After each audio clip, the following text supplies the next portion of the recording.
Hi everyone, and welcome to Adivce FPL. I'm going to be explaining quickly how I have decided wildcard teams using the optimized formula, showing you that team, talking about it quickly, and then also talking about my own team and my own personal thoughts on it. Okay, so let's get into the video. So as I showed you guys before in previous posts, this is the Excel spreadsheet I'm working with this year, using projections based on the Fantasy Football Hub that I've been getting, putting them in here every week, and then it spitting out projections here. And then I use the optimizer tool to optimize the most amount of points for the exact amount of money I have. Basically, this is the best team every single game week. So, like if I had a wild card every game week, this is what I would be using. This is assuming that a goalkeeper is a 4.9 or less. Anything above that, I think it's just a waste of money in my opinion. So I try to keep it below that. And then these ones down here basically show from like so this is game week 8 to 9, 8 to 10. 8 to 11, so on and so forth. But it's actually not 8, sorry, it's 12 to 15. So it'll be 12 to 13, 12 to 14, 12 to 15. And this one starts at 13, goes 14, 15, and so on, and does that all the way down. That way, the start of like the game week 12 doesn't have too much emphasis on the results of what players are the best. And once we have all that information, without the restraints, these here allow me to count if Ramsdale's here, it's going to count him. It counts him 10 times, and that's how it's decided. So I've picked the players that were counted the most, and yeah, so let's quickly look at the team. Okay, so this is the team that the algorithm spit out. I kept the bench to have at least one playing player. It actually does have two playing players, but I wanted to be White, I wanted to be Brownhill, and I wanted to be a 3.9 defender. It would have been Johnson, but he went up to 4.0, and I just thought that if we could save the money, we would, and Obadembele has been playing anyways, so it seems like he's fine to be on the bench and just sit there. And Foster is the other one on the bench. Starting off in net, we got Gw12. An interesting pick, in my opinion, from the optimizer. I would have thought that Ramsdale would have been better, but I guess not. Crystal Palace have been doing quite well defensively, so I'm not that surprised. Vieira has been playing very good football with them, so keeping him in net is not that big of a surprise to me. They also have some good fixtures coming up, so I think that he's definitely a good pick. The back three that it shows, I think, is a fantastic back three. We got Chilwell, Trent Alexander-Arnold, and Cancelo. Cancelo, Trent, and Chilwell are all players I think are almost a necessity at this point. Maybe Chilwell could be replaced with somebody else like James or Rudiger, but I think that Cancelo adds so much value compared to Diaz. And Trent, there's nobody even that compares to him, so I think both of them are absolute necessities. It basically picked those three almost every single time for the back three, so yeah, except for like weeks where I assume they either play each other, they play like Liverpool, or they play like big teams like Manchester United, Spurs, stuff like that. But yeah, basically every single week, Chilwell, Alexander-Arnold, and Cancelo were always picked, so unsurprising. Moving on to the midfield, we're going to start with Mbeumo. An interesting pick by the optimizer. It wasn't one of the most common ones, but the problem with the optimizer is it picked a lot of really expensive players somehow. I don't really fully understand how, considering that I made it a 100 million cap every single week. But it found ways to pick other players and move the money around, so it never really picked really cheap players like Mbeumo, but Mbeumo was picked about 10 times, which I think is just enough for me to consider him. Yeah, him and Tony have fantastic fixtures coming up. I'm not exactly sure how the colors for them are different. I guess midfielders have different fixtures than forwards, but yeah, Mbeumo and Tony I think are great picks for a wild card. Either one of them. Mbeumo does have more of an attacking threat, it seems like. He's been more involved in goals or more involved in the potential of goals. His XA and XG are much better than, or not much better, but they are better than Tony's so far. But Tony does have the advantage of having the penalties, so you give and you take. More open goals potentially with Mbeumo, but also the penalties. Moving on, we have Son. I think him or Kane are an absolute necessity for any wildcard team this week. Spurs playing some really easy fixtures coming up in the next 4, and even beyond that, I think they play Brighton in the 5th fixture, so some pretty easy fixtures overall for Tottenham.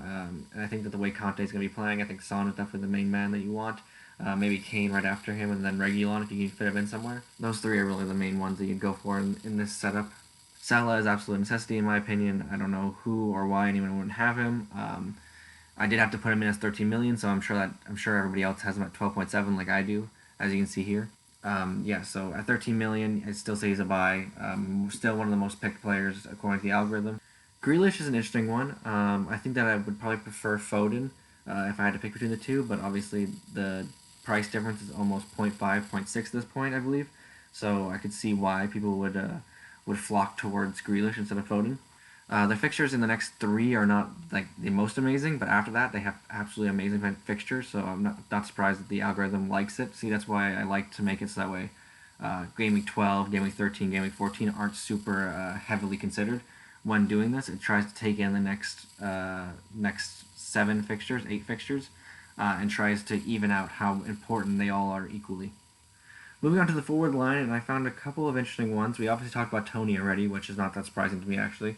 But when we're looking at Wood, it's a very interesting one because I don't know if we really want a lot of Burnley assets in our team, but they do have really fantastic fixtures. If you're going to have Wildcard this week, it might be a good idea to bring in Wood, maybe potentially downgrade Grealish at some point to, I don't know, maybe Rafinha in the near future, and then bring Wood up to Antonio.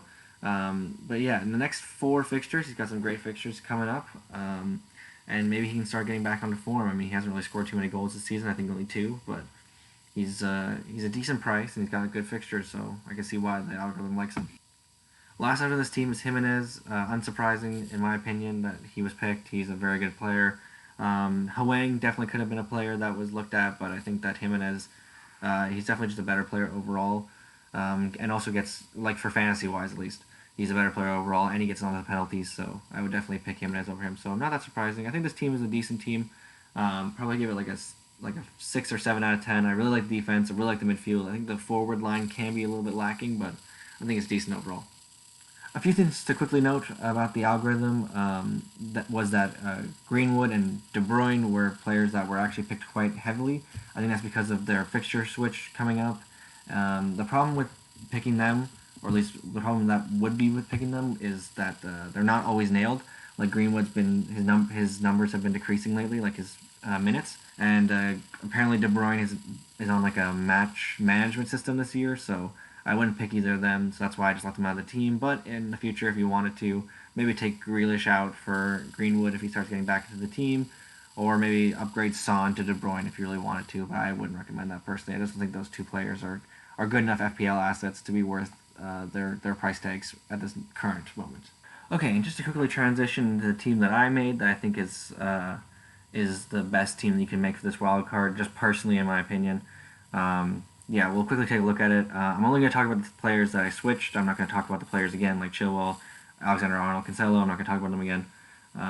So yeah, I'm going to quickly talk about the new players that I had.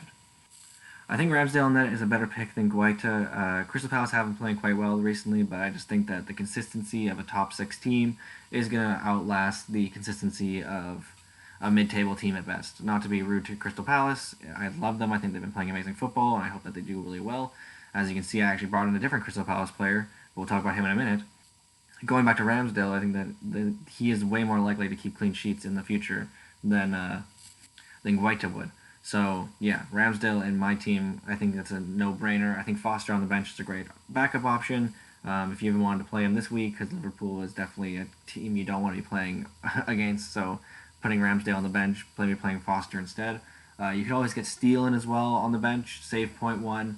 You put Steele in there, and you can play him instead of Foster this week because Sanchez is going to be out. That's a pretty short-term move in my opinion, but I think it's not a bad move because he's going to be on the bench anyways. He's a goalkeeper. He's a 4.0 goalkeeper, so you don't really expect him to play anyways. Moving on to Gallagher, him and Crystal Palace have been playing really well in attack recently, so I think their upcoming fixtures look pretty nice. I think that he could do really well. I think he's a decent price for the way he's been playing. I think that he could be a sleeper pick if you're looking to grab one. I think anybody in that like 6 million range could be a sleeper pick. So you could also eventually upgrade him to Bowen when West Ham's fixtures start to turn. I think that's a pretty easy move in my opinion, or maybe not Bowen, but like Fornale because that's only 0.2 million instead of like 0.5. But yeah, I think those are easy moves to make in the near future. I think that he's definitely somebody you keep for a little bit, and then you switch over to a West Ham player. The other midfielder that we switched is Jota in for Grealish. I think that Jota could be a really good player in the near future.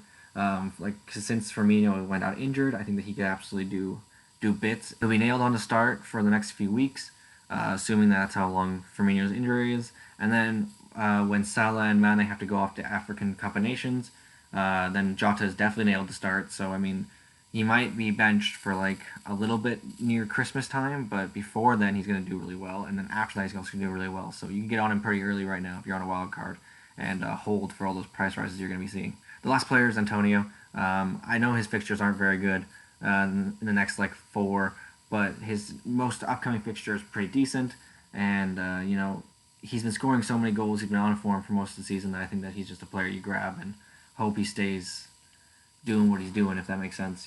We also want to think a little bit more long term with this as well with Antonio. His fixtures aren't great for the next 4, but after that he's got Burnley, and then after the Arsenal game he's got a lot of really green fixtures from like 18 onwards. So you want to start bringing in players that are really long term picks as well for wildcard, because you only have the one wildcard until the halfway point of the season, which I believe is game week 18 roughly, game week 18-19. So that's when the second wildcard comes in. Then you don't have any wildcards after that for the rest of the season. So you want to pick players that you're going to want long term, who can do well against most teams. West Ham have been playing really well, so and Antonio's usually their main man. Last couple games haven't gone quite his way, but they will eventually, and you don't want to be on the end of not having him when they do.